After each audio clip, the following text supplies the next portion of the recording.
Сәлем құрметті көрермендер, бүгін мен нанның пайдасы мен зияны туралы айтпақпын. Нанды көп жейтіндер нені білу керек, менімен бірге болыңыздар. Бір бөлке қара нанның ақ нанға қарағанда пайдалы екені рас па? Ал нанды етпен жеуге болмайды дегенге сенуге бола ма? Және глютеннен қорқуымыз керек пе? Біздің ойымызша, нан тезірек тойуға және ұзақ уақытта тоқ жүруге көмектеседі.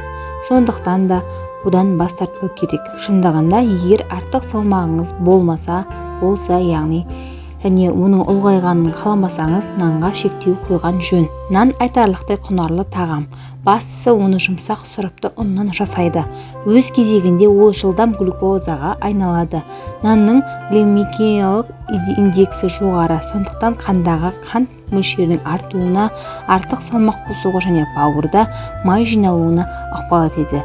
Демек, нан жеуге болмай ма? Семіздіктен зардап шегетіндерге бас тартқан жөн. Ал өзгелеріне нанның негізгі тағамды толықтырушы деп қабылдағанымен, негізгі асқа қарағанда нанның құрамында калория мен жеңіл көмірсулар көбірек екенін естен шығармаған абзал. Әр нәрсенің белгілі бір мөлшері бар. Бір тілім нанның салдарынан калорияның тәуліктік нормадан аздап асуы айлар мен жылдардан кейін артық салмаққа алып келіп, екінші дәрежелі қант диабетіне шалдығу қатерін арттырады екен. Біздің ойымызша, ақ нанға қарағанда қара нан пайдалырақ. Шындығында, екі нанның құрамы көмірсулардың мөлшері мен құнарлығы бойынша бір-бірінен айырмашылығы аз. Қант диабетіне шалдыққанда ақ нанды қара түріне алмастыруға болады деген сөздер аңыз болып табылады. Олардың арасындағы жалғыз айырмашылық қара нандағы көмірсулардың көзі қара бидай ұны. Ол қышқылырақ, сондықтан асқазан сөлінің өңешке түсуінен зардап шегетіндерге аурудың асқынуын тудырады екен. Біздің ойымызша, нанның глютенсіз түрін жеген дұрыс, себебі глютен зиян.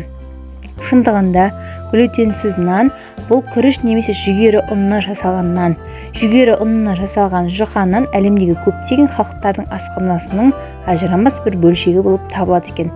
Олар өте дәмді, алайда медицина тұрғысынан қарағанда оның кәдімгі ақ нан немесе қара наннан айырмашылығы жоқ. Бір ғана айырмашылық олардың құрамындағы глютен, яғни кей адамдардың ішектің қабынуын тудыратын ақуыз жоқ. Ішектің глютенмен зақымдалуы целикация деп аталады және шамамен адамдардың 1%-ында кездеседі екен. Бүгінде желілік сарапшылардан ішектің тесілуі мен улы глютен туралы әңгімелерді жиі естуге болады.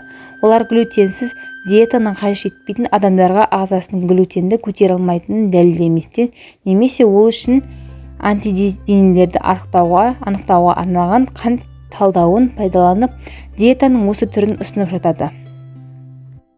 Біздің ойымызша, нанды етпен жемеген дұрыс. Бұл ас қорытылуын қиындатады. Шындығында қиындатпайды. Тағамдарды араластырмай жеу ғылыми тәжірибе емес.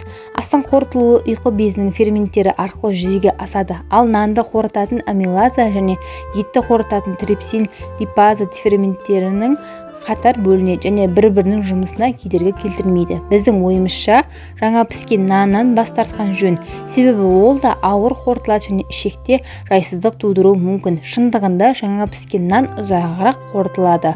Жаңа піскен нанды көп жеген адамдарда ішек бітелуі болған жағдайлар белгілі. Сонымен қатар, жаңа піскен нан рефлюкс, яғни асқазан сөлінің өңешке түсуін тудыруы мүмкін. Алайда оны белгілі бір мөлшерде ғана жесе зияны жоқ. Әрине, нанның зияны көп сияқты болып көрінуі мүмкін, алайда оның дұрыс пайдалануы қажет ететін аспаздық құрал сияқты екенін түсіну керек. Кез келген тағамды көп жеудің өз қатері бар, сондықтан мөлшерін біліп жеу керек. Ас атасы саналатын нан кез келген үйдің дастарханында міндетті түрде қойылады. Егер оны көп жеудің зияны қандай екенін білсеңіз, қиындықтар болмайтыны анық.